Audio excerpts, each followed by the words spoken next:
Théorème de Thevenin et de Norton. Le théorème de Thevenin. Le théorème de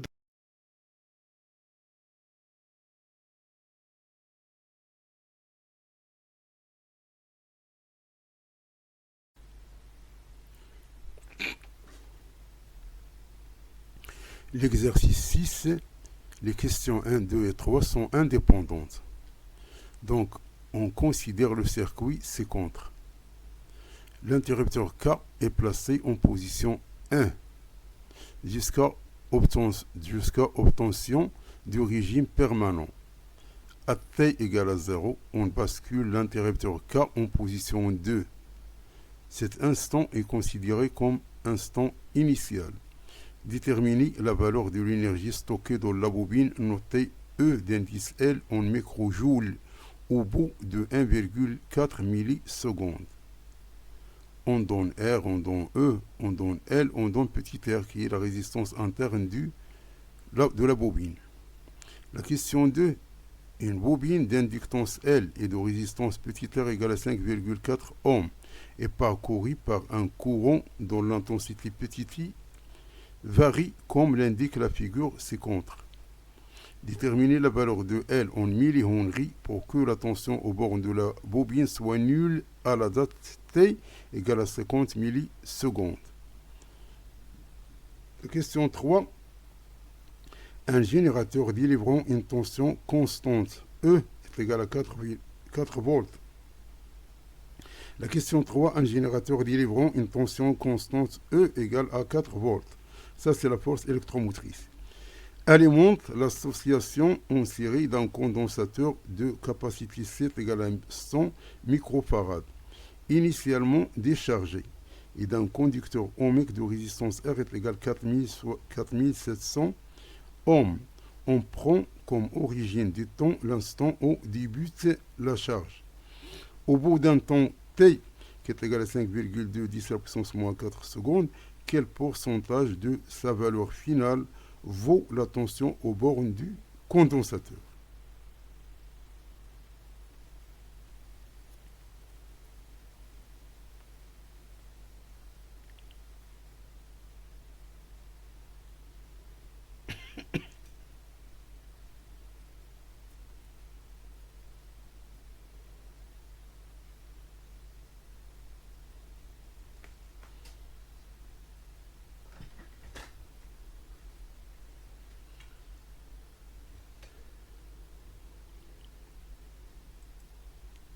Donc, l'exercice 1, on a le régime qui est permanent. Donc, ici,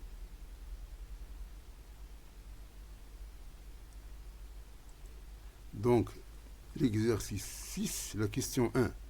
L'énergie dans la bobine après le passage de 1,4 millisecondes. Donc, le régime, il est transitoire. Donc, on a R plus petit r égale à 60 ohms. Donc, le courant I de T, il est égal à E sur R, ça c'est l'amplitude, facteur de 1 moins l'exponentielle de moins T sur tau avec tau est égal à L sur R est égal à peu près à 0,967 millisecondes.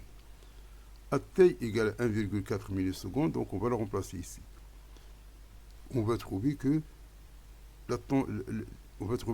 l'intensité du courant à cet instant, elle est égale à T sur, elle est égale à E sur R, qui multiplie le 1 moins l'exponentielle de moins ce terme ici.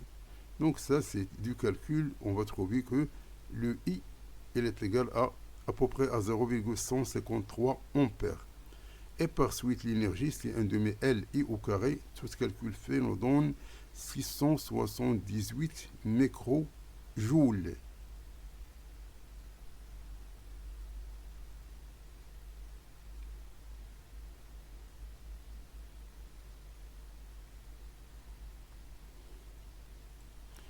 la question numéro 2, puisque les exercices sont indépendants, donc la valeur de L pour UL égale à 0 à l'instant T égale à 50 millisecondes. Donc on a UL, elle est égale à LDI sur DT plus RI qui est égal à 0. Donc ça c'est l'énoncé. Donc d'où L, elle est égale à moins RI sur DI qui divise DT. D'après le graphe et linéaire, d'après le graphe ici. Entre 0 et 100 millisecondes. Donc entre 0, ça c'est 0, donc la valeur 0, à l'instant 0, I il est égal à 3. Et à l'instant 100, I égale à 0. Donc entre ces instants ici, donc I de T, il est égal à 0,03 fois T. Donc DI sur DT, il est égal à 0,03. Donc DI sur DT est égal à 0,03 ampères par seconde. Donc ça c'est du calcul. Donc ça c'est le calcul ici. Ça c'est le calcul ici. C'est-à-dire qu'on va prendre 100 moins. C'est-à-dire on va prendre ça c'est 0 moins 3. Puisque ça c'est 0 moins 3 sur 100 moins 0. 0 moins 3 sur 100 moins 0. Ça nous donne 0,03.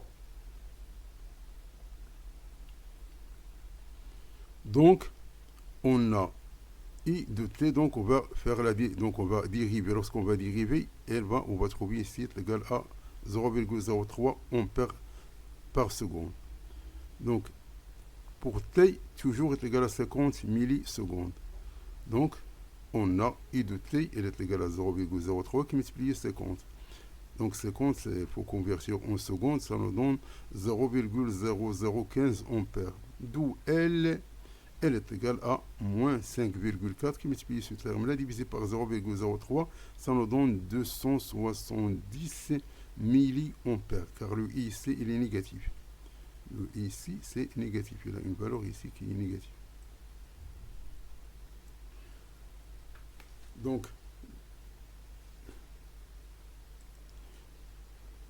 Donc, la question 2, la valeur de L pour UL est égale à 0 à l'instant T égale à 50 millisecondes. Donc, on a UL est égal à LDI sur DT plus RI. Ça, c'est la résistance interne. Donc, elle est égale à 0. D'où L est égal à moins RI sur DI moins sur. D'où L est égal à moins RI sur L. D'où L est égal à moins RI sur DI qui est divisé par DT. D'après le graphe ici, il faut qu'on calcule la pente ici. Donc la pente ici, c'est 3 moins 0 sur 0 moins 100. C'est-à-dire est égal à 0,03 millisecondes divisé par... Donc, la pente ici, c'est 3, puisque c'est la valeur 3. 3 moins 0, ici l'intensité c'est 0. 3 moins 0 sur 0 moins 100. C'est-à-dire que c'est moins 3 sur 100. Donc c'est, puisque ça en millisecondes, c'est-à-dire moins 3 sur 100. Donc c'est moins 3. Donc la pente ici, c'est 3 moins 0 sur 0 moins 100. C'est-à-dire est égal à moins 3 sur 100. C'est-à-dire moins 0,03 millisecondes.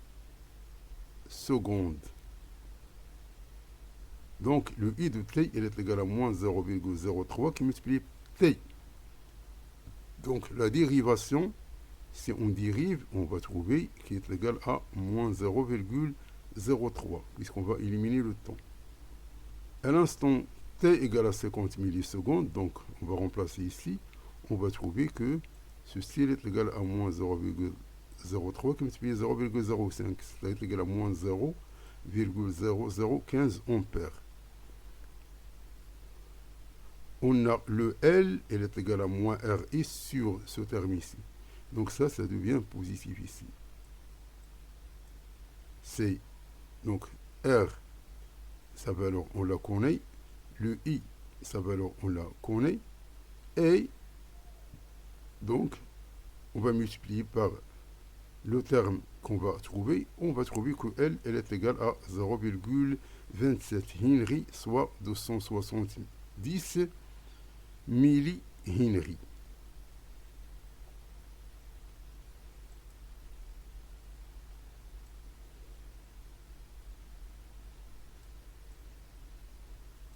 Donc le pourcentage de charge de condensateur à l'instant T est égal à 5,2 10 à la puissance moins 4 secondes. On a R, elle est égale à 4700 ohms. On a C, est égal à 10 moins 4 farad. On a taux qui est égal à 0,47 secondes.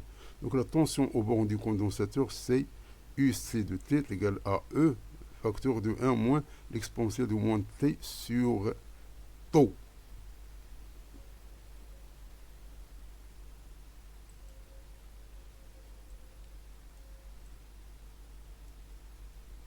Donc ce calcul fait, donc c'est simplement, on va remplacer le T par sa valeur et on a taux, on a tout ça.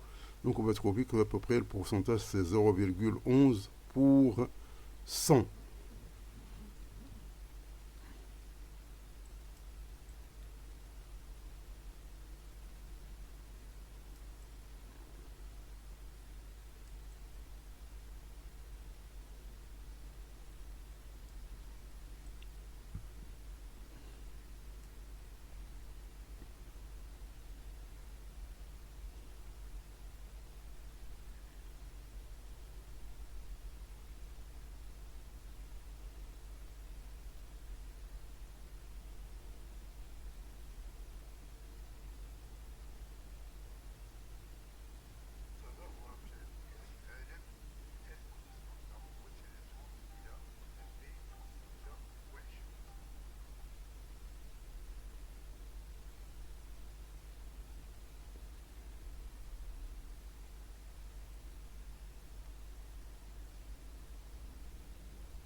Donc merci d'avoir suivi cette vidéo et à la prochaine pour un nouveau vidéo cordialement.